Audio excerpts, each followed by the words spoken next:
എത്തി എത്തി എത്തി ആളിവിടെ ഉണ്ട്. ഇവിടെ ഉണ്ട്. റെഡിയാണല്ലോ ചേച്ചി? പിന്നെ ഞാൻ പറയുന്നത് കേൾക്കുന്നുണ്ട്. കേൾക്കുന്നുണ്ട്. ഓക്കെ, കണ്ണു തീർക്കട്ടെ. യെസ്, അങ്ങനെ നമ്മുടെ സമ്മാനത്തിലെ നമ്മുടെ സർപ്രൈസ് ഗസ്റ്റിനെ കാണാം. അയ്യോ, ഞാനൊരു മൂച്ചോട്ട്. ഇത് ശരിക്കും പറയുന്നതാണ്. ഇവിടെ ഇരുന്നോ, അവിടെ ഇരുന്നോ, അവിടെ ഇരുന്നോ, കൂടെ ഇരുന്നോ. ഞാൻ ഇവിടെ അടുത്തിരിക്കുകയാണേ. ശരിക്കും പറയണതാണ് ചേച്ചി, ഞാനിത് ചേച്ചിക്ക് ശരിക്കും പറയുന്നു. ഇതിപ്പോ എന്താ പറയാ, ഇത്രയും നേരം ഞാൻ സർപ്രൈസ് കൊടുക്കാനായിട്ട് വന്ന് സ്വീറ്റി വിശ്വസിക്കുന്നില്ല. ഇത് കണ്ടു കഴിഞ്ഞപ്പോൾ സാധാരണ എനിക്ക് സോഷ്യൽ മീഡിയയിൽ തെറിവിളി ചീത്തവിളി മാത്രമാണ് കിട്ടിക്കൊടുത്തിരുന്നത്. ആദ്യമായിട്ടാണ് ഞാൻ പൊട്ടിക്കരയും ചിലപ്പോ. ഞാൻ കരയാതെ പിടിച്ചു വെച്ചോണ്ടിരിക്കുക. ഞാന് മീഡിയ ബേസിൽ തന്നെയാണ് ആങ്കറിങ്ങും ഗ്രാഫിക് ഡിസൈനിങ്ങും. സ്വീറ്റി. എവിടെ വീട്? ആലപ്പുഴ.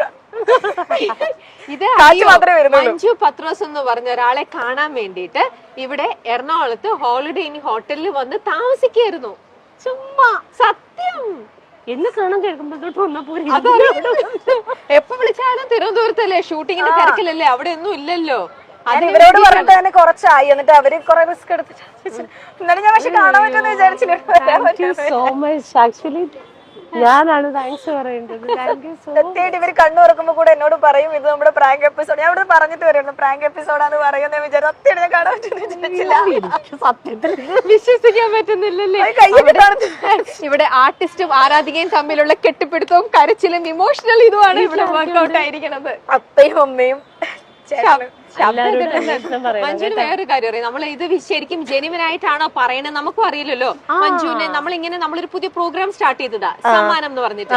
അതിൽ ഇതുപോലെ തന്നെ ആർട്ടിസ്റ്റുകൾക്ക് ഓരോരുത്തർക്കും ഓരോരോ ആർട്ടിസ്റ്റുകളായിരിക്കുമല്ലോ ഇഷ്ടം. അപ്പൊ അവരുടെ ആർട്ടിസ്റ്റുകളെ കാണാനുള്ള ഒരു അവസരം നമ്മളായിട്ട് ഒഴുകി കൊടുക്കുന്നു. ത്രൂ മൈൽ സ്റ്റോൺ നമ്മൾ അത് ചെയ്തു കൊടുക്കുന്നു. അപ്പൊ അങ്ങനെ നമ്മൾ ജസ്റ്റ് അപ്രോച്ച് ചെയ്യുമോ? നമ്മളായിട്ടല്ല, ഇവരെ ഇങ്ങനെ ആൾക്കാർ ഇങ്ങനെ അപ്രോച്ച് ചെയ്യുന്നുണ്ട്. നമ്മൾ ഓൾറെഡി ഇതിന്റെ ഒരു പ്രൊമോഷൻ പോയിട്ടുണ്ടായിരുന്നു.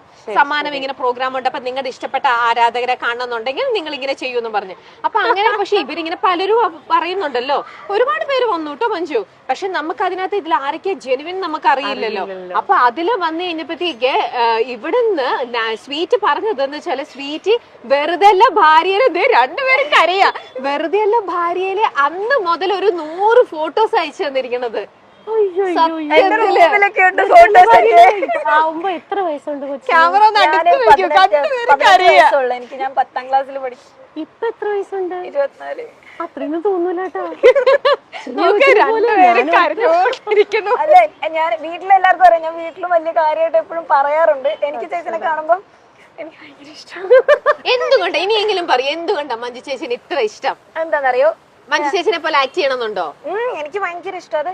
ചേച്ചിനെ അല്ലല്ല, ചേച്ചി മറ്റേ എനിക്ക് കൂടുതലും ഭയങ്കര ഓക്കെ ഒരുങ്ങിയിട്ടൊക്കെയാണ് നമുക്ക് എപ്പോഴും നമ്മുടെ ലുക്ക് ഇഷ്ടമെങ്കിൽ എനിക്ക് ചേച്ചി മറ്റേ നൈറ്റി ഒക്കെ ഇട്ടിട്ട് ഭയങ്കര നാച്ചുറലാ. അപ്പൊ എനിക്ക് ഭയങ്കര ഇഷ്ടം. പിന്നെ പണ്ട് തൊട്ടേ ഞാൻ വീട്ടിൽ പറയും, കൊച്ചിലെ അപ്പയെടുത്തും അമ്മയെടുത്തൊക്കെ എപ്പോഴും പറയാറുണ്ട്. പിന്നെ എനിക്ക് ഭയങ്കര ഇഷ്ടമാണ്. ഒരാളോട് ഇഷ്ടം തോന്നാൻ അങ്ങനെ പ്രത്യേകിച്ച് എന്തെങ്കിലും കാരണങ്ങളൊക്കെ ഉണ്ടാവണമെന്ന് ഉണ്ടാവില്ലായിരിക്കും അല്ലേ? അതാ ചിലർക്ക് ചിലർ നിങ്ങളെ ഇപ്പൊ പേഴ്സണൽ ആയിട്ട് ഒന്നും അറിയില്ല. നിങ്ങൾ ചെയ്ത കഥാപാത്രങ്ങളിലൂടെ തോന്നുന്നു. എനിക്കിപ്പോ തോന്നുന്നത്, എനിക്ക് പേഴ്സണലി ചോദിച്ചാൽ എനിക്ക് ഭയങ്കര ഇഷ്ടമുള്ള ആർട്ടിസ്റ്റ്. എനിക്ക് തോന്നുന്നു മഞ്ജുവിനെ ഇഷ്ടമല്ല എന്ന് പറയുന്ന ആൾക്കാർ ഈ സോഷ്യൽ മീഡിയയിൽ ചെയ്ത് വിളിക്കുന്ന കുറച്ച് അവരല്ലാണ്ട് അവരുടെ ടൈം പാസിന് വേണ്ടിട്ട് അവര് ചെയ്യുന്നതായിട്ട് തോന്നുന്നുള്ളൂ. അല്ലാതെ എനിക്ക് തോന്നുന്നില്ല മഞ്ജു ചെയ്ത ക്യാരക്ടറിൽ നിന്നൊക്കെ ആർക്കും അങ്ങനെ ഇഷ്ടപ്പെടാതിരിക്കാനൊന്നും ഒന്നുമല്ല. അപ്പൊ ഈ കുട്ടിയുടെ ഇഷ്ടം കണ്ടപ്പോഴേ ഞങ്ങൾക്ക് കുറെ പേര് ഇങ്ങോട്ട് അപ്രോച്ച് ചെയ്തപ്പോ അതിനകത്തുനിന്ന് സോർട്ട് ഔട്ട് ചെയ്തിട്ട് ഞങ്ങൾ ഈ ഒരു കുട്ടീനെ ഞങ്ങൾ ഞെട്ടിപ്പോയി.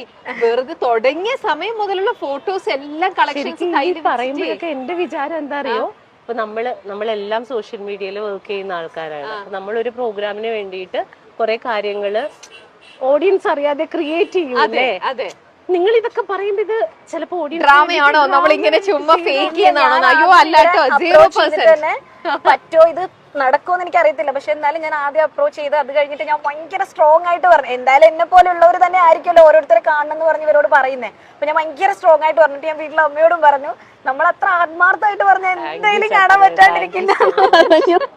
അതിനു വേണ്ടിട്ട് മഞ്ജു ചേച്ചിക്ക് ഒരു ഗിഫ്റ്റ് കൊണ്ടുവന്നിട്ടുണ്ട്. മഞ്ജുവിനുള്ള ഗിഫ്റ്റ് എന്താ ആലപ്പുഴക്കാരുടെ സ്പെഷ്യൽ സ്പെഷ്യൽ. ആ അപ്പൊ മനസ്സിലായില്ലേ, അതിന്റെ ഷേപ്പ് കണ്ടപ്പോ തന്നെ മനസ്സിലായല്ലോ. ബോട്ട്. അതെ അതെ, വള്ളംകളിക്ക് ഈ പ്രാവശ്യം എന്നെ ഓർക്കണം, ആലപ്പുഴ ഓർക്കണം. വഞ്ചി ഒന്നും വേണ്ട, ഞാൻ എപ്പോഴും ഓർക്കും. അല്ലെങ്കിൽ ഓർക്കോ? അയ്യോ എനിക്ക് മഞ്ജു ചേച്ചി തന്നെ ആണല്ലോ പറയുന്നത്. പുതിയ വീട്ടില് വെച്ചേക്കാം കേട്ടോ. ഹാർട്ട് ബീറ്റ് കൂടി ഞാൻ മിക്കവാറും ഇവിടെ പാനിക് അറ്റാക്ക് ഇന്നത്തോടെ ഈ എപ്പിസോഡ് ശരിക്കും പറഞ്ഞാൽ സമ്മാനം ഇങ്ങനെ വലിച്ചു ഇങ്ങനെ എടുക്കണം. ആ ഒരു എക്സൈറ്റ്മെന്റില് പെട്ടെന്ന് കാണണം. ഈ സ്വീറ്റ് ആണെങ്കിൽ എല്ലാ ദിവസവും രാത്രിക്കും മഞ്ജുവിന്റെ പ്രോഗ്രാം കണ്ടിട്ടാ കിടന്നുറങ്ങും. അതറിയോ? എവറി നൈറ്റ് സിംഗിൾ ഓരോ ദിവസം ആ എപ്പിസോഡ് കണ്ടിട്ട് അല്ലേ. വീട്ടില് ഞങ്ങൾ എല്ലാവരും കൂടെ ആണെങ്കിലും എപ്പോഴും എന്തെങ്കിലും ഒക്കെ കാണണല്ലോ, ഒന്നും ഇല്ലെങ്കിൽ പോലും ചേച്ചിയുടെ പ്രോഗ്രാം എപ്പോഴും ഉണ്ടാവും വീട്ടില്. മിക്കവാറും ചേച്ചിയുടെ സൗണ്ട് ഞങ്ങളുടെ വീട്ടിലുള്ള ഒരാളുടെ സൗണ്ട് പോലെയാ. എപ്പോഴും ഞങ്ങളുടെ വീട്ടിൽ കേൾക്കുന്ന ഒരു സൗണ്ടാ ചേച്ചി. ഉറങ്ങില്ല. അതായത് ഇപ്പൊ നമ്മളോട് മാക്സിമം എന്താ പറയാ, നന്നായിട്ട് അഭിനയിക്കുന്നുണ്ട്, അല്ലെങ്കിൽ നല്ല ആ പ്രോഗ്രാം നല്ലതാണ്, അല്ലെങ്കിൽ കൂടെയുള്ള ഒരാളെ അന്വേഷിച്ചെന്ന് പറയണം എന്നൊക്കെയാ പറയാറ്. അല്ലാതെ ഇപ്പം വലിയ താരങ്ങളെ സംബന്ധിച്ച് അവർക്ക് ഒരുപാട് ഇത്തരത്തിലുള്ള റിഫ്ലക്ഷൻസ് റിയാക്ഷൻസ് ഒക്കെ കിട്ടും. ഇപ്പൊ നമ്മളെ പോലെയുള്ള ആളുകൾക്ക് അത് കുറവാ. അപ്പൊ ഇങ്ങനെ എനിക്കതാ വിശ്വസിക്കാൻ പറ്റാത്തത്. ഇഷ്ടമാണ്, സ്നേഹമാണെന്നൊക്കെ പറയും, പക്ഷെ നമ്മളെ കാണാൻ ഒരാൾ ഇത്രയും എഫേർട്ട് എടുത്ത് തരും. അതൊക്കെ എന്റെ ലൈഫിൽ ആദ്യത്തെ അനുഭവം. ഞാൻ കൊച്ചിലേക്ക് ഡാൻസ് ഒക്കെ കളിക്കുമായിരുന്നു. അപ്പൊ ഞാൻ ഡാൻസ് കളിക്കുമ്പോ കൂട്ടത്തില് ചില സമയത്തൊക്കെ ഞാൻ അങ്ങനെ കളറിനെ പറ്റി പറയുമല്ല, ഇച്ചിരി കുറച്ച് നിറമുള്ള ആൾക്കാരൊക്കെ വരുമ്പോഴേ ചിലപ്പോങ്കിലും ഞാൻ നന്നായിട്ട് കളിക്കുന്ന ആയിരിക്കും, എനിക്ക് കോൺഫിഡൻസ് ഉണ്ടെങ്കിൽ പോലും കാണാൻ ഇച്ചിരി കൂടെ നിറമുള്ളവരെ ഫ്രണ്ടിൽ നിൽക്കുക അങ്ങനെയൊക്കെ പറയലുണ്ട്. അപ്പൊ നമ്മളെ മാറ്റലുണ്ട്. അപ്പം ചേച്ചിയുടെ ഒക്കെ വീഡിയോസ് ഒക്കെ കാണാൻ നേരം ചേച്ചി ഒരു ഡസ്റ്റി കളറാണ്, പക്ഷെ എന്നാലും അതിലല്ലല്ലോ നമ്മുടെ കോൺഫിഡൻസിലെ ചാലഞ്ചിൽ അങ്ങനെയൊക്കെയാണ് എനിക്ക് തോന്നുന്നത്. ഞാൻ ഫസ്റ്റിലെ തുടങ്ങുന്നത് എനിക്ക് ആദ്യം തുടങ്ങുന്ന ആ സമയത്ത് അത്രയൊക്കെ ഉള്ളൂ ബുദ്ധി. ഒരുപാട് വലിയ ചേച്ചിനെ പറ്റി കുറെ ഒന്നും ആധികാരികമായി അറിഞ്ഞിട്ടുള്ളതൊന്നുമല്ല. ഏറ്റവും ആദ്യം തുടങ്ങുന്നത് ആ ഒരു കുഞ്ഞു കാര്യത്തിൽ അങ്ങനെ സ്റ്റാർട്ട് ചെയ്യുന്നത്. പിന്നെ സ്ഥിരമായിട്ട് കാണാൻ തുടങ്ങി മറിമായും. എനിക്ക് വന്ന് ബിഗ് ബോസ് ഒക്കെ കാണാൻ തുടങ്ങിയത് ചേച്ചി വന്ന്. ബിഗ് ബോസ് എന്ന് പറയുന്ന ഒരു ബഹളമുള്ള ഒരു പരിപാടി മാത്രമായിരുന്നു എനിക്ക്. ചേച്ചിയുടെ ഇതിൽ വന്നിട്ടാണ് അത് കാണുന്നത്. വീട്ടില് ഫോട്ടോസ് ഒക്കെ ഉണ്ട് എന്റെ റൂമിൽ. ഇനി ഒരു കാര്യം കൂടെ പറയേണ്ടതായിട്ടുണ്ട്. ഒരു തവണ ഈ സ്വീറ്റി കുറച്ച് ലൈഫിൽ കുറച്ച് സമയം ഡിപ്രഷനിൽ പോയി.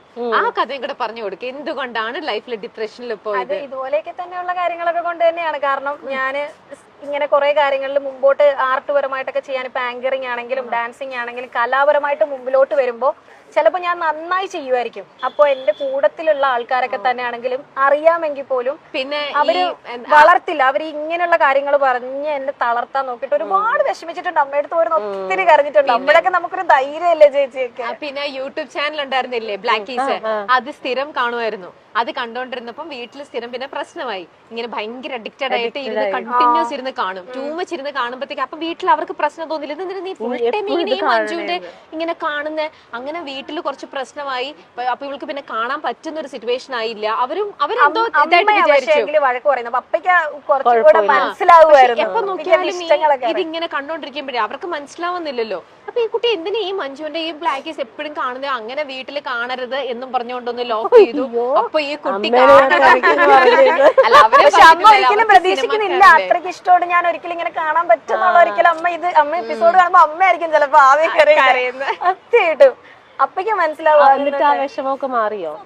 ഞാനിപ്പോ ആറടുത്ത് ഇരിക്കുന്നതെന്ന് അതല്ല, മറ്റേ ലൈഫിൽ ഒരു സ്റ്റേജിൽ ഒരു ഡിപ്രഷൻ ഒക്കെ തോന്നി എന്ന് പറയില്ല, അതൊക്കെ മാറിയില്ലേ? അതൊക്കെ മാറ്റണം. ഞാൻ ഇഷ്ടം പോലെ ഞാൻ അതായത് എനിക്ക് സ്റ്റേറ്റ് അവാർഡൊക്കെ കിട്ടിക്കഴിഞ്ഞതിന് ശേഷം പോലും ഇത്തരത്തില് എന്നോട് സംസാരിച്ച ആർട്ടിസ്റ്റുകളുണ്ട്. നമ്മുടെ കൂടെ തന്നെ വർക്ക് ചെയ്യുന്നവർ പോലും ഇങ്ങനെ കളറിന്റെയും അല്ലെങ്കിൽ വണ്ണത്തിന്റെ ഒക്കെ കാര്യങ്ങൾ ഇപ്പൊ ഞാൻ അതിനെക്കുറിച്ച് അധികം സംസാരിക്കാറില്ല. എന്തെങ്കിലും ഒരു മാറ്റർ വരുമ്പോൾ മാത്രമേ സംസാരിക്കാറുള്ളൂ.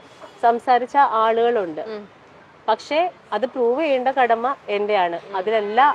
അതല്ല കാര്യമെന്ന് പ്രൂവ് ചെയ്യേണ്ടത് എന്റെ കടമയാണ്. അതുകൊണ്ട് ഇപ്പൊ അങ്ങനെ ആരെങ്കിലും വിഷമിപ്പിക്കാൻ വന്നിട്ടുണ്ടെങ്കിൽ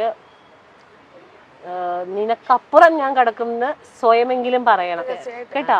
നിനക്കപ്പുറമാണ് എന്റെ സ്ഥാനം, നീ എനിക്ക് ഒന്നുമല്ല എന്ന് പറയാം. ഞാൻ ചേച്ചിനെ കണ്ടു. അതെ, അത് മാത്രല്ല ഈ പറഞ്ഞ വലിയൊരു അത് ചിലപ്പോ ഇപ്പൊ ഈ സ്വീറ്റിക്ക് അതിന്റെ ഇമ്പോർട്ടൻസ് എത്രത്തോളം മനസ്സിലായി എന്ന് എനിക്ക് പറയില്ല. പക്ഷെ ടേക്ക് ദാറ്റ് വേർഡ്, ആ പറഞ്ഞത് ഭയങ്കര സത്യമുള്ള വാക്കുകളാണ്. സത്യമാണ്. നമ്മൾ മനസ്സിൽ വിചാരിച്ചിട്ടുണ്ടെങ്കിൽ നമ്മൾ ജയിച്ചിരിക്കും. ഉറപ്പായിട്ടും ജയിച്ചിരിക്കും. നമുക്ക് അതുപോലെ തോൽപ്പിക്കാൻ തന്നെ ആർക്കും പറ്റില്ല. ഈ വെളിപാടിന്റെ പുസ്തകം ഇറങ്ങുന്നതിന് മുമ്പേ കുറച്ച് വണ്ണം വെച്ചും അന്ന് യൂട്യൂബിലൊക്കെ കുറച്ച് അന്ന് എന്തോ ഒരു ഇതിലൊക്കെ പറയുകയൊക്കെ ചെയ്ത് അന്ന് കുറച്ച് ഇതൊക്കെ വെളിപാടിന്റെ പുസ്തകമായിരിക്കില്ല, അതല്ലായിരുന്നോ ആ സിനിമയ്ക്ക് മുമ്പല്ലേ ലാലേട്ടന്റെ സിനിമ അത് മുന്തിരിവള്ളികൾ. മുന്തിരിവള്ളിയില്ല, ഓ സോറി, അത് ഓക്കെ. അപ്പൊ മുന്തിരിവള്ളികൾ തളിർക്കുന്നതിന് മുമ്പാണ് എനിക്ക് ആക്സിഡന്റ് ഒക്കെ ഉണ്ടായത്. അപ്പൊ അങ്ങനെ മുഖമൊക്കെ ഭയങ്കരമായിട്ട് വീർത്തു, കരിവാളിച്ച്, അങ്ങനെ സർജറിയുടെ പാടൊക്കെ. അതിൽ 11ാമത്തെ ദിവസം ഞാൻ അതിനകത്ത് പോയി അഭിനയിക്കണം. പ്ലാസ്റ്റിക് സർജറിയാ ചെയ്തത്. ഓ അപ്പൊ ഇങ്ങനെ അതിന്റെ ഈ സ്റ്റിച്ചസ് നമുക്ക് എടുക്കാൻ പറ്റില്ല, തനിയെ അതിങ്ങനെ നൂല് പുറത്തേക്ക് വന്നുകൊണ്ടിരിക്കും, തന്നെ പോണം. അപ്പൊ നമ്മൾ അഭിനയിച്ചുകൊണ്ടിരുന്ന ഒരു ടേക്ക് ഒക്കെ കഴിയുമ്പോ ഏതെങ്കിലും നൂലൊക്കെ ഇവിടെയൊക്കെ എനിക്ക് സ്റ്റിച്ച് ഉണ്ട്. ഈ കണ്ണിന്റെ ഇവിടെ ഒക്കെ സ്റ്റിച്ച് ഉണ്ടായിരുന്നതാ. ഇവിടെ ഇപ്പോഴും ഒരു പാടുണ്ട്, ഇവിടെ ഒരു കുഴിയുണ്ട്. ഇതൊക്കെ അതിന്റെ മാർക്സ് ആണ്. പക്ഷെ ആ ക്യാരക്ടർ വിധിച്ചിരുന്നത് എനിക്കാ. അതുകൊണ്ട് അത് പക്ഷെ എന്താണ്, ഒരു യഥാർത്ഥത്തിൽ കലയുള്ള ഒരാൾ ഒരു കലാകാരനെ വേദനിപ്പിക്കില്ല. യഥാർത്ഥത്തിൽ കലയുള്ള ഒരാള് ഒരു കലാകാരനെ ഇത്തരം കാര്യങ്ങൾ പറഞ്ഞ് ഞോണ്ടൂല. ശരിയാ, ഓക്കെ.